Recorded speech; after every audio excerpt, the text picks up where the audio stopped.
ओम श्री साईनाथाय नमः। आइए आज बाबा की परम कृपा से हम अध्याय 32 को आरंभ करते हैं। इस अध्याय में हेमाडपंत ने 2 विषयों का वर्णन किया है। पहला, किस प्रकार बाबा की अपने गुरु से भेंट हुई और उनके द्वारा ईश्वर दर्शन की प्राप्ति कैसे हुई। दूसरा, श्रीमती गोखले जो 3 दिन से उपवास कर रही थी, उनको पूरन पोली का भोजन बाबा ने कैसे कराया। प्रस्तावना।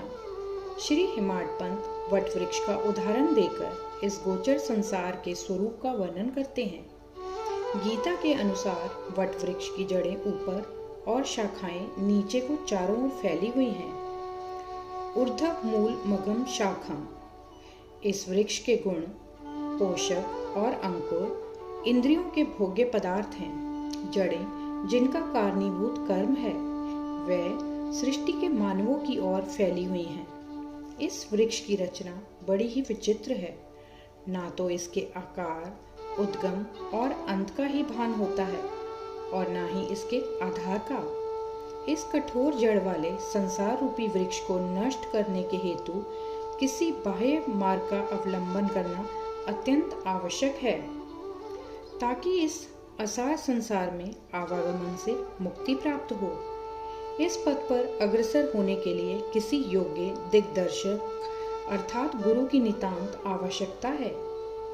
चाहे कोई कितना ही विद्वान अथवा वेद और वेदांत में पारंगत क्यों न हो, वह अपने निर्दिष्ट स्थान पर नहीं पहुंच सकता जब तक कि उसके सहायतार्थ कोई योग्य पथ प्रदर्शक न मिल जाए, जिसके पथ चिन्हों का अनुसरण करने से ही मार्ग में मिलने वाले गह्वरों, खंदकों तथा हिंसक प्राणियों के भय से मुक्त हुआ जा सकता है और इस विधि से ही संसार यात्रा सुगम तथा कुशलता पूर्व पूर्ण हो सकती है।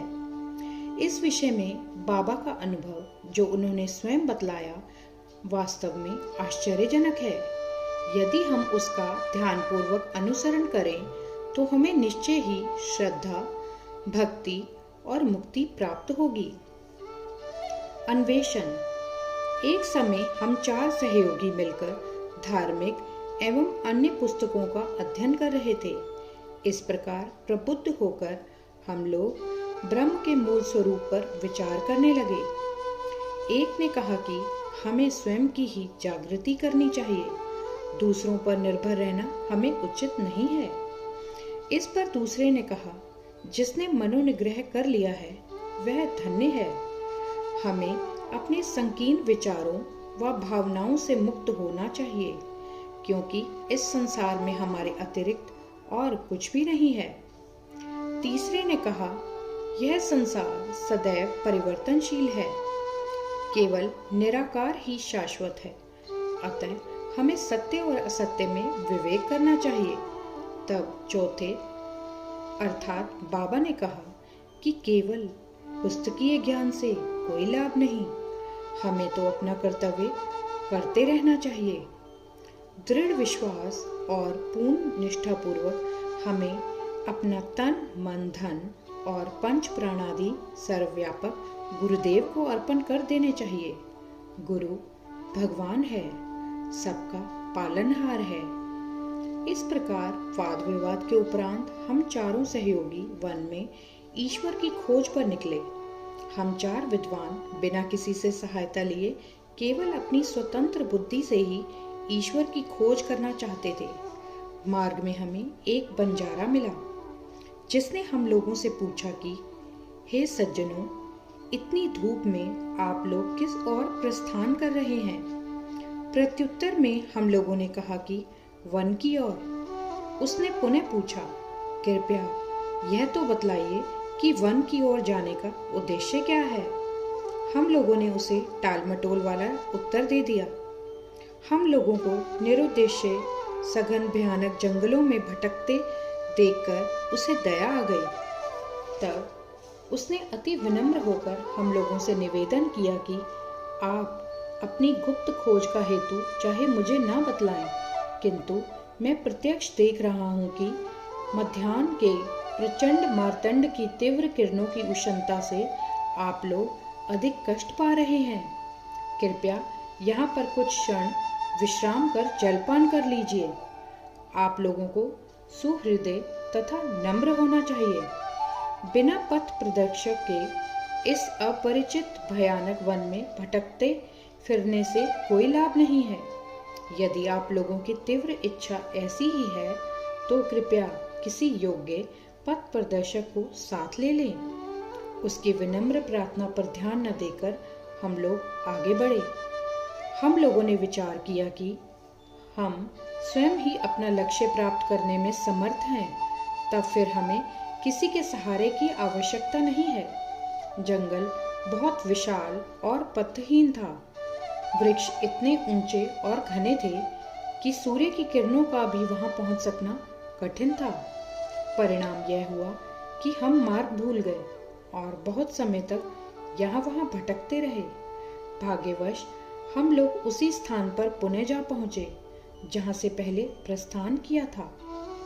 तब वही बंजारा हमें पुनः मिला और कहने लगा कि अपने चातुर्य पर विश्वास कर आप लोगों को पथ की विस्मृति हो गई है। प्रत्येक कार्य में, चाहे वह बड़ा हो या छोटा, मार्गदर्शक आवश्यक है। ईश्वर प्रेरणा के अभाव में सत्पुरुषों से भेंट होना संभव नहीं। भूखे रहकर कोई कार्य पूर्ण नहीं हो सकता। इसलिए यदि कोई आग्रह पूर्वक भोजन के लिए आमंत्रित करे तो उसे अस्वीकार न करो। भोजन तो भगवान का प्रसाद है, उसे ठुकराना उचित नहीं। यदि कोई भोजन के लिए आग्रह करे तो उसे अपनी सफलता का प्रतीक जानो। इतना कहकर उसने भोजन करने का पुनः अनुरोध किया। फिर भी हम लोगों ने उसके अनुरोध की उपेक्षा कर भोजन करना अस्वीकार कर दिया। उसके सरल और गूढ़ उपदेशों की ओर ध्यान दिए बिना ही मेरे 3 साथियों ने आगे प्रस्थान कर दिया। अब पाठक ही अनुमान करें कि वह लोग कितने अहंकारी थे। मैं शुदा और तृषा से अत्यंत व्याकुल था ही। बंजारे के अपूर्व प्रेम ने भी मुझे आकर्षित कर लिया। यद्यपि हम लोग अपने को अत्यंत विद्वान समझते थे, परंतु दया एवं कृपा किसे कहते हैं उससे सर्वथा अनभिज्ञ ही थे। बंजारा था तो एक शूद्र, अनपढ़ और गंवार, परंतु उसके हृदय में महान दया थी, जिसने बार बार भोजन के लिए आग्रह किया। जो दूसरों पर निस्वार्थ प्रेम करते हैं, सचमुच में वह ही महान है। मैंने सोचा कि इसका आग्रह स्वीकार कर लेना ज्ञान प्राप्ति के हेतु शुभ आवाहन है, और मैंने इसी कारण उसके दिए हुए रूखे सूखे भोजन को आदर व प्रेम पूर्वक स्वीकार कर लिया।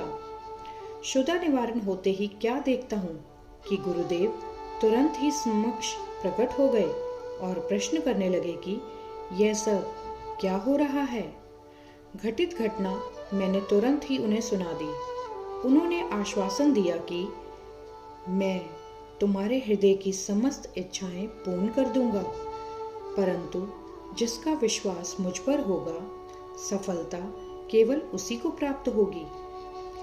मेरे तीनों सहयोगी तो उनके वचनों पर अविश्वास कर वहां से चले गए।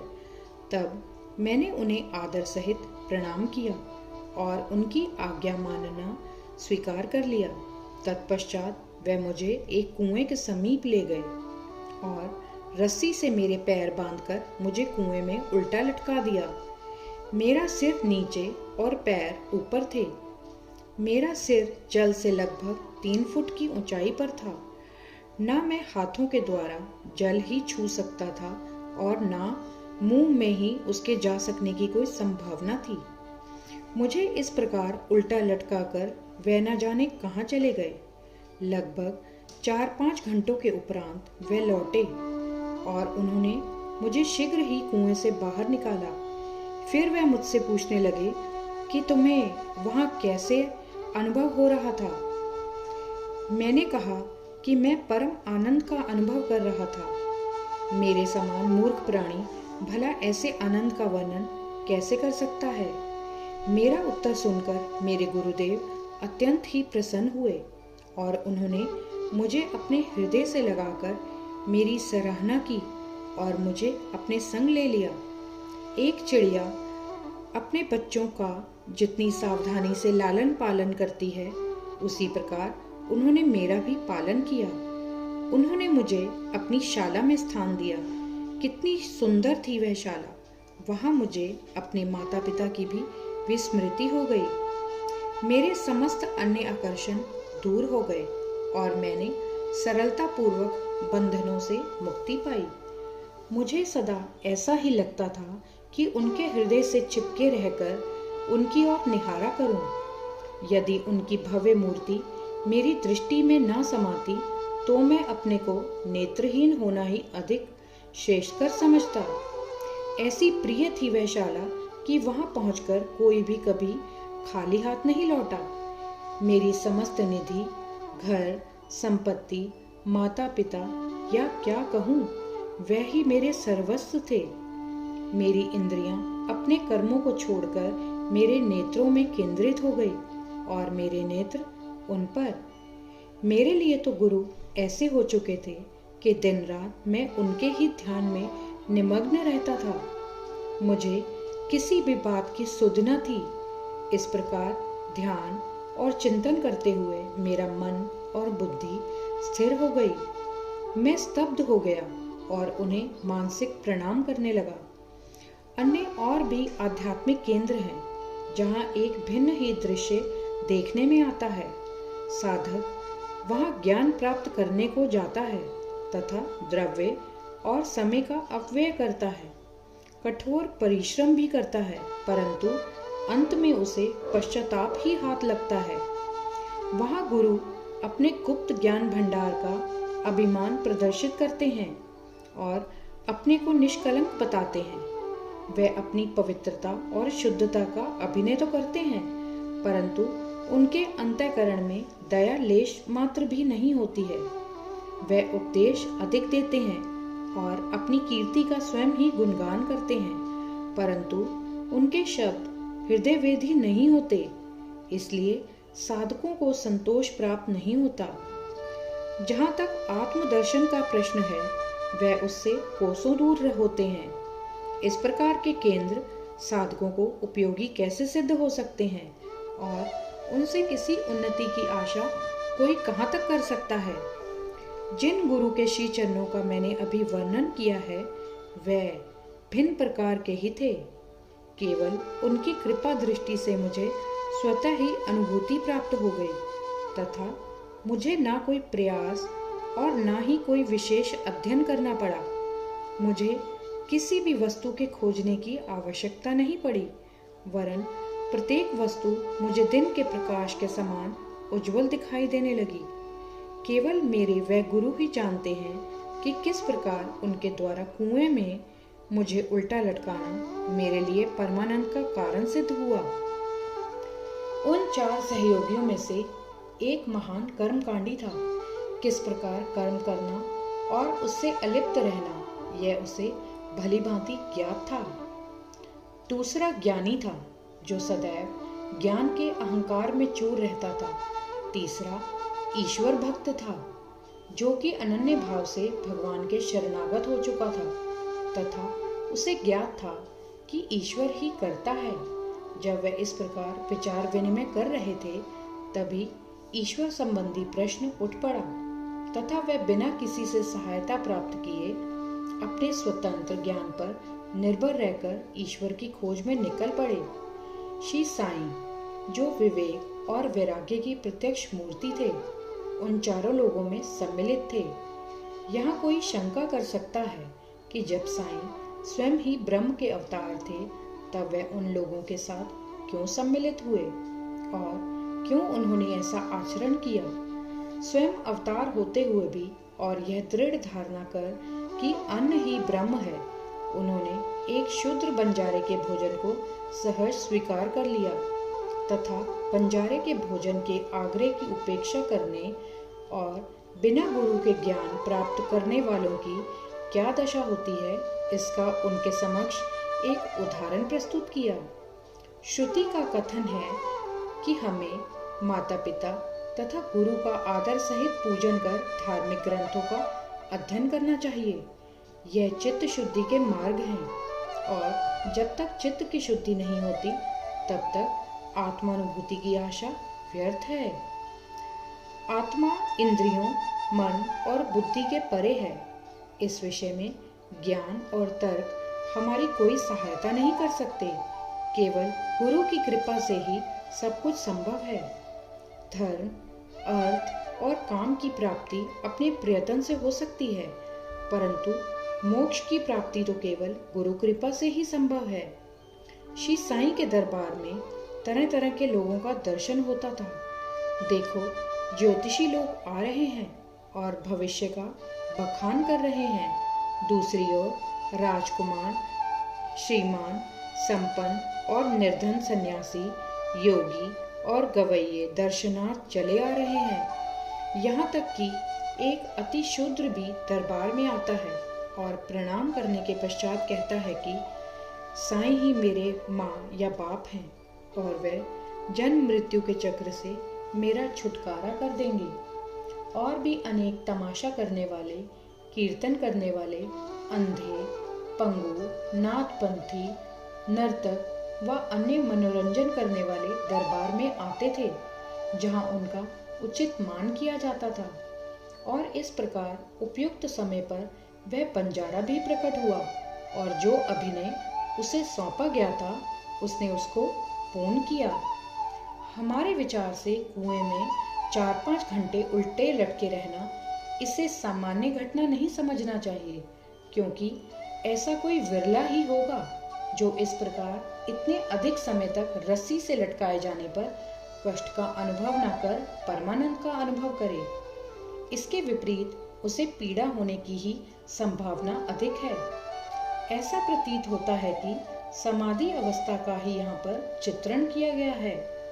आनंद 2 प्रकार के होते हैं, प्रथम ऐन्द्रिक और द्वितीय आध्यात्मिक। ईश्वर ने हमारी इंद्रियों व तन मन की प्रवृत्तियों की रचना बाह्यमुखी की है और जब वह अपने विषय पदार्थों में संलग्न होती हैं तब हमें इंद्रिय चैतन्यता प्राप्त होती है, जिसके फलस्वरूप हमें सुख या दुख का पृथक या दोनों का सम्मिलित अनुभव होता है, न कि परमानंद का। जब इंद्रियों और मन को उसे विषय पदार्थों से हटाकर अंतर्मुख कर आत्मा पर केंद्रित किया जाता है, तब हमें आध्यात्मिक बोध होता है और उस समय के आनंद का मुख से वर्णन नहीं किया जा सकता। मैं परमानंद में था तथा उस समय का वर्णन मैं कैसे कर सकता हूँ। इन शब्दों से ध्वनित होता है कि गुरु ने उन्हें समाधि अवस्था में रखकर चंचल इंद्रियों और मन रूपी जल से दूर रखा। आइए अब उपवास और श्रीमती गोखले की कथा सुने। बाबा ने स्वयं कभी उपवास नहीं किया, ना ही उन्होंने दूसरों को करने दिया। उपवास करने वालों का मन कभी शांत नहीं रहता, तब उन्हें परमार्थ की प्राप्ति कैसे संभव है। प्रथम आत्मा की तृप्ति होना आवश्यक है। भूखे रहकर ईश्वर की प्राप्ति नहीं हो सकती। यदि शरीर में कुछ अन्न की ऊर्जा ना हो तो हम कौन सी आंख से ईश्वर को देखेंगे, किस जिह्वा से उनकी महानता का वर्णन करेंगे और किन कानों से उसका श्रवण करेंगे। सारांश यह है कि जब समस्त इंद्रियों को यथेष्ट खुराक व शांति मिलती है तथा जब वे बलिष्ठ रहती हैं, तब ही हम भक्ति और ईश्वर प्राप्ति की अन्य साधनाएं कर सकते हैं। इसलिए ना तो हमें उपवास करना चाहिए और ना ही अधिक भोजन। भोजन में संयम रखना शरीर और मन दोनों के लिए उत्तम है। श्रीमती काशीबाई कानिटकर से परिचय पत्र लेकर श्रीमती गोखले दादा केलकर के पास शिरडी आई। वह यह दृढ़ निश्चय करके आई थी कि बाबा के श्री चरणों में बैठकर 3 दिन उपवास करूंगी। उनके शिरडी पहुंचने के 1 दिन पूर्व ही बाबा ने दादा केलकर से कहा कि मैं शिमगा के दिनों में अपने बच्चों को भूखा नहीं देख सकता हूँ। यदि उन्हें भूखे रहना पड़ा तो मेरे यहाँ होने का लाभ ही क्या है। दूसरे दिन जब वह महिला दादा केलकर के साथ मस्जिद में जाकर बाबा के चरण कमलों के समीप बैठी तो तुरंत बाबा ने कहा, उपवास की आवश्यकता ही क्या है। दादा भट्ट के घर जाकर पूरन पोली तैयार करो, अपने बच्चों को खिलाओ और स्वयं खाओ। वह होली के दिन थे और इस समय श्रीमती केलकर मासिक धर्म से थी। दादा भट्ट के घर में रसोई बनाने के लिए कोई न था और इसलिए बाबा की युक्ति बड़ी सामयिक थी। श्रीमती गोखले ने दादा भट्ट के घर जाकर भोजन तैयार किया और दूसरों को भोजन कराकर स्वयं भी खाया। कितनी सुंदर कथा थी और कितनी सुंदर उसकी शिक्षा। आइए अब जानें कि बाबा के सरकार कैसे थे। बाबा ने अपने बचपन की एक कहानी का इस प्रकार वर्णन किया है। जब मैं छोटा था तब जीविका उपार्जनार्थ मैं बीड़गांव आया। वहाँ मुझे जरी का काम मिल गया और मैं पूर्ण लगन व उम्मीद से अपना काम करने लगा। मेरा काम देखकर सेठ बहुत ही प्रसन्न हुए। मेरे साथ 3 लड़के और भी काम करते थे। पहले का काम 50 रुपए का था, दूसरे का 100 रुपए का और तीसरे का 150 रुपए का हुआ। मेरा काम उन तीनों से दुगना हो गया। मेरी निपुणता देखकर सेठ बहुत ही प्रसन्न हुआ। वह मुझे अधिक चाहता था और मेरी प्रशंसा भी करता रहता था। उसने मुझे एक पूरी पोशाक प्रदान की जिसमें सिर के लिए एक पगड़ी और शरीर के लिए एक शैला भी था। मेरे पास वह पोशाक वैसे ही रखी रही। मैंने सोचा कि जो कुछ मनुष्य निर्मित है वह नाशवान और अपूर्ण है, परंतु जो कुछ मेरे सरकार द्वारा प्राप्त होगा वही अंत तक रहेगा। किसी भी मनुष्य के उपहार की उससे समानता संभव नहीं है। मेरे सरकार कहते हैं ले जाओ, लोग मेरे पास आकर कहते हैं मुझे दो, मुझे दो, परंतु जो कुछ मैं कहता हूँ उसके अर्थ पर कोई ध्यान देने का प्रयत्न नहीं करता। मेरे सरकार का खजाना आध्यात्मिक भंडार भरपूर है और वह बह रहा है। मैं तो कहता हूँ कि खोद कर गाड़ी में भरकर ले जाओ। जो सच्ची माँ का लाल होगा उसे स्वयं ही भरना चाहिए। मेरे फकीर की कला, मेरे भगवान की लीला और मेरे सरकार का बर्ताव सर्वथा अद्वितीय है। मेरा क्या, यह शरीर मिट्टी में मिलकर सारे भूमंडल में व्याप्त हो जाएगा तथा फिर यह अवसर कभी प्राप्त न होगा। मैं चाहे कहीं जाता हूँ या कहीं बैठता हूँ, परंतु माया फिर भी मुझे कष्ट पहुँचाती है। इतना होने पर भी मैं अपने भक्तों के कल्याणार्थ सदैव उत्सुक ही रहता हूँ। जो कुछ भी कोई करता है एक दिन उसका फल उसको अवश्य प्राप्त होगा और जो मेरे इन वचनों को याद रखेगा उसे मौलिक आनंद की प्राप्ति होगी। श्री सद्गुरु साईनाथार्पणमस्तु। शुभम भवतु। अध्याय 32 संपूर्णम। ओम साई राम।